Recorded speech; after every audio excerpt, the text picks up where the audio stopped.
Jokes, how did you get her? You must be rich. She's only after you for your money. In the comments, they see her and they'll see me. They'll be like, how? People's like, that's her boyfriend? I was expecting to see a tall, skinny, light-skinned dude. I feel like people believe that large people shouldn't be with nobody. So we got that outlier of a couple that chose to volunteer their information to the internet platform because not everybody agrees with your stance of being together. Now, I do not know why relationships have to be so public. Putting your stuff online and expecting positive opinions is like expecting the sun not to rise in the morning. You know what you're going to get. And frankly, most of these relationships that we see online are just for PR and just for reactions. But we're going to get into it right now. By the way, make sure you hit that subscribe button, make sure you like, and make sure you share.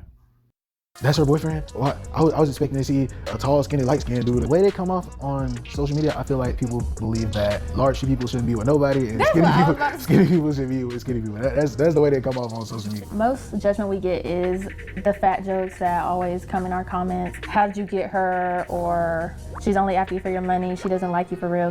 What are you dating? And of course, the size difference plays into a role because you're trying to target a particular audience here. Should looks be important? Obviously, the answer is yes. Should looks be as important as people take it right now? Obviously, the answer is no. You should be able to look at your partner and not be disgusted, right? But it should not be the fundamental basis or the fundamental pillar upon which your relationship is built on. Because eventually, you will get tired of seeing the person. The person that looks good in the hair and the haircuts and the heels and the makeup and the nice shoes and the nice outfits, you will see them one day when they're sick, and you will see the nastiest parts of them when you cross that barrier of comfortability. And at that point, now there are some people that do not get any play at all, that they will still stay because they know how attractive they are to their partner. But realistically speaking, that just doesn't last in the long term.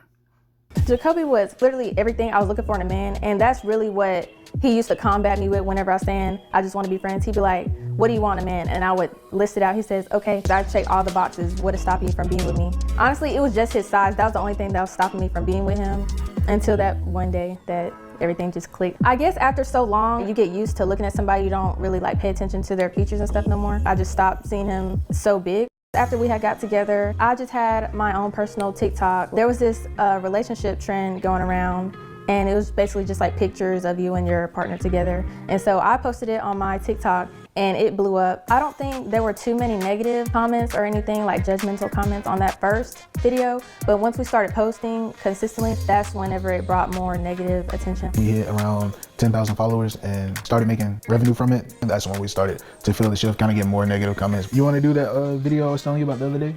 And we see how people that even have a good character and have a good connection don't last. So imagine if the only pillar that your relationship has is looks.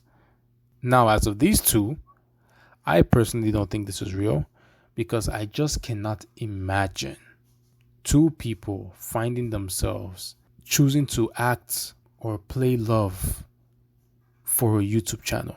This is not real. But as for what is being shown, online relationships, most of them are actually unhappy behind the scenes. Now, this is no shame to anybody. I think that you should be comfortable in your skin, the skin that God gave you, race or size. I also believe, and I'm a firm believer, that you should also seek to improve from where you are. All because God gave you a certain condition or gave you a certain thing that you have to deal with does not mean that you should just live in that. We all have things to grow in. We all have things to grow from. And we all have things that we have to put under control, because if you live your life like nothing can harm you, you will live a very unhealthy lifestyle. And, health is wealth. There's a reason why they say that. Regardless of the point or regardless of the fact, everybody should be happy in the skin and nobody should be judged unprovoked because of how they look. Now, are there cases where relationships like this actually exist? And I don't talk about this exact case, but are there cases where two people that are actually together, you never saw it possible? Yes, there are cases like that. I have seen many cases like that where it may look like the guy is out of the woman's league, or it can look like the woman is out of the guy's league. But that's not my business. As long as they are happy and they've chosen to be with each other, I wish them the best of luck. And that should be the general memo when it comes to how everybody else feels about somebody else's relationship. We love to push buttons and get on people's nerves because they already have something to say anyway, so we like to give them even more to say after you get off work. I feel like I've been judged online just because, like, in the comments they see her and they'll see me, they'll be like, how? They'll just say like little petty stuff like, you'll rather be with me, or I'm better than him. Like, why would you be with him? Whether it's toxic, whether it's healthy, you are not the receiving end of that. And unless you have a tie to them, whether it's a family member or a friend, you should just keep your mouth shut and mind your business and try to make the best out of your situation if you do want to be in a relationship one day. Now, even though you may have a family member and he or she may be in a toxic relationship, there's a limited amount to the effect that you can have, especially when somebody has made up their mind to stay. Now, will it hurt because nobody likes to see their family member be in a toxic situation? Of course. But what can you do? All you can do is your best, and sometimes your best may not be enough. So, are there outliers that exist like that? Of course. But what is the main point? To get what you want and to be in a healthy relationship, which I personally believe that healthy relationships do not involve this online persona that is being portrayed. Healthy relationships are normally the quiet ones and the ones that just focus on building themselves and building a family and building a circle of people around them that actually love them for who they are, not what they are. I think that you should just focus on the principles of actually becoming a better person, not only for you, but also for your partner.